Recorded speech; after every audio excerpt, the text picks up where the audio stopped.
Good morning and welcome to All Saints Church burial ground in Narborough, which is in Leicester. Now today I'm here to find the final resting place of a young lady who was sadly murdered in the early 80s. Now unfortunately she's not the only one. I will have to move location during this video to find the final resting place of another young lady who is also connected in this case. But the final resting place we are looking for today is that of 15-year-old Linda Mann.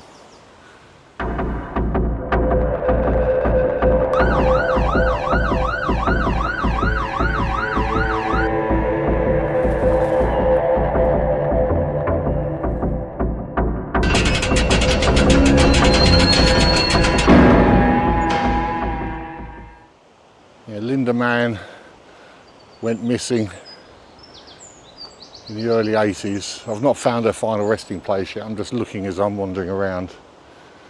And unfortunately, her body was discovered. And then a few years later, another girl went missing in the same circumstances. And again, her body was later recovered. And we'll be visiting her final resting place after we've seen the grave of Linda Mann. But anyway, what I should do is I should spin you around, same as usual. We'll have a little look around while I tell you all about Linda Mann and Dawn Ashworth.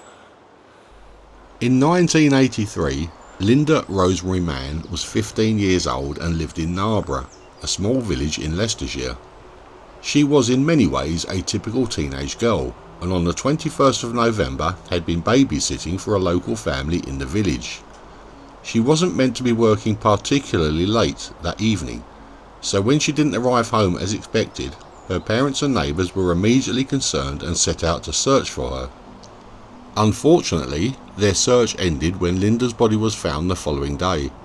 Linda had apparently been walking home when she had made the decision to take a shortcut through an isolated footpath known locally as Black Pad, and it was there she had apparently been attacked, sexually assaulted and strangled. The police in 1983 had very little evidence or leads in the case. They had no witnesses, and the only forensic evidence they had was a semen sample found on Linda's body. Forensic science in 1983 was not advanced as it is now, or even as it was by the end of the 1980s. So all the police could learn from this evidence was that the killer was type A blood and an enzyme profile that matched only 10% of men. Unfortunately, with no other clues or leads, the police had no suspects and they couldn't even check for a matching blood type, so there was nowhere for the case to go. After several months, the case was left open and eventually went cold. In 1986, Dawn Ashworth was also 15 and lived in the village of Enderby, close to Narborough. On the 31st of July, she went to visit a friend's house. She had been planning on spending the evening with this friend, but her plans had changed. As her friend did not have a phone, Dawn had to visit her in person to let her know. On her way back home, Dawn apparently decided to take a shortcut through an isolated and only partially lit footpath known locally as £10 Lane. At some point in the late afternoon, workers at an industrial estate close to the lane heard screaming coming from that area, but it wasn't until Dawn's family became alarmed that she hadn't returned home that the police were called and a search for the teenager began. Unfortunately, Dawn's body was found 2 days later in a wooded area just off £10 Lane. Like Linda 3 years earlier, she had been beaten, sexually assaulted and strangled. Police linked the two attacks as having possibly been carried out by the same individual, and forensic evidence revealed the same blood type. An initial suspect was Richard Buckland, a local 17-year-old with learning difficulties, who, while innocent of both murders, revealed knowledge of Dawn Ashworth's body and admitted to the Ashworth crime under questioning, denying the first murder. These two cases were going to be the start of two firsts, for not only was DNA going to be used as evidence for the first time in the court of law, it was going to prove the innocence of Richard Buckland and lead to the conviction of the true killer. In early 1987, police asked every local male between the ages of 16 and 34 to voluntarily give blood samples for DNA testing. This was the first time this request was ever made in the UK. By the end of January, 1,000 men had been tested. Men who declined to give blood samples found themselves under scrutiny by police. After testing all these men, however, no matches were found. That is until the following year. Ian Kelly, a 23-year-old man who lived outside of the area which was under investigation, was overheard in a pub discussing how he had provided a blood sample for a colleague of his, using a fake passport as identification. The colleague he was protecting was 22-year-old Colin Pitchfork. He had agreed to do this in exchange for £200 and took the test on the 29th of January 1987. The conversation during the lunchtime of Saturday the 1st of August 1987 was overheard by other bakery colleagues, and 20-year-old Jackie Foggin of Fleckney reported it to the police. Ian Kelly was arrested at 31 Stewart Street in Leicester on Friday the 18th of September 1987. The following day, Saturday the 19th of September 1987, Colin Pitchfork was arrested at 32 Haybarn Close in Littlethorpe by Detective Inspector Mick Thomas. During the arrest, Pitchfork's wife tried to attack him when he told her that he had killed 2 girls. During questioning, Pitchfork admitted to exposing himself to more than 1,000 girls, a compulsion that had begun in his early teens. He later progressed to sexual assault and then to strangling his victims. He stated that this was in order to protect his identity. In January 1988, Colin Pitchfork was sentenced to life imprisonment for the 2 murders, plus 10 years for raping the victims. He was also sentenced to 3 years for each count of sexual assault and 3 years for perverting the course of justice, with all sentences to run concurrently. The Secretary of State set a minimum term of 30 years, but in 2009, Pitchfork's minimum term sentence was reduced on appeal to 28 years. On the 1st of September 2021, Colin Pitchfork was released on conditional licence.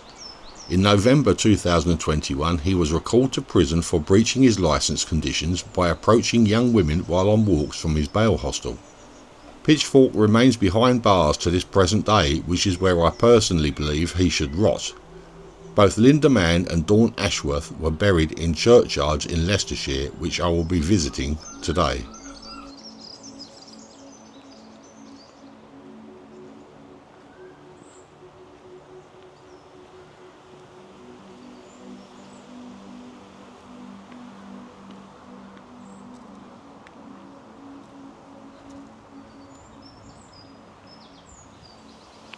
Well, isn't that always the case? The one little bit of the churchyard I didn't walk down while I was filming is where her final resting place is located.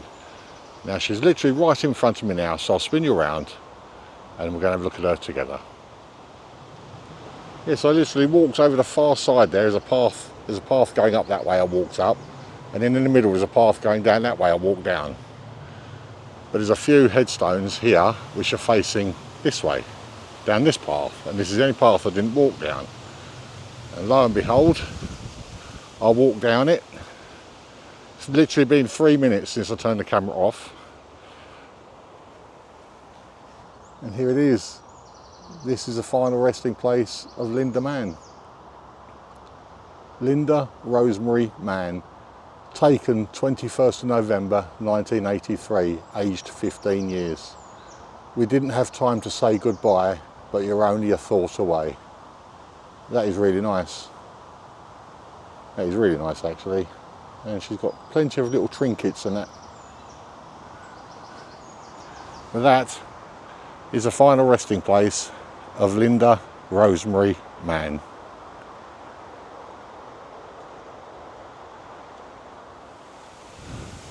Right, well, that was the final resting place of Linda Mann. Now I'm going to have to change churchyards because now we have another grave to find. Oh, well, I'm still in Leicester, our next churchyard now, and we've come here to find the final resting place of Dawn Ashworth, which I've now done. And she's literally just up here to my left. So what I'll do is I'll spin you around and we'll go and have a look together. Yes, Dawn's grave is just up here. Really sad cases, these two.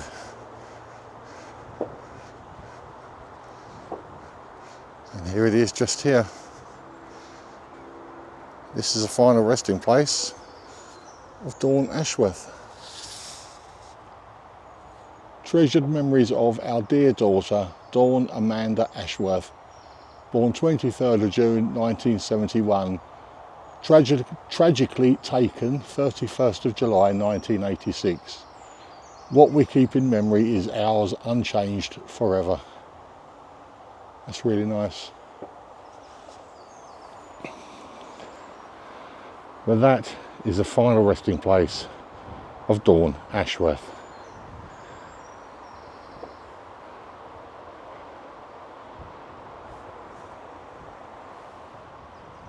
Well, that's the end of another really sad video. Two 15-year-old girls, terrible, terrible, terrible. These people never get enough time, do they? They should be locked up for the rest of their days. But anyway, I hope you enjoyed the video anyway. If you did, please don't forget to leave me a thumbs up. It really does help the channel. And if you like the content, maybe consider subscribing. And if you do subscribe, don't forget to hit that notification bell. That way you will be notified whenever I upload a new video. Anyway, that's it. That's me, Darren, from Leicester. I'll see you on the next one. So bye-bye for now.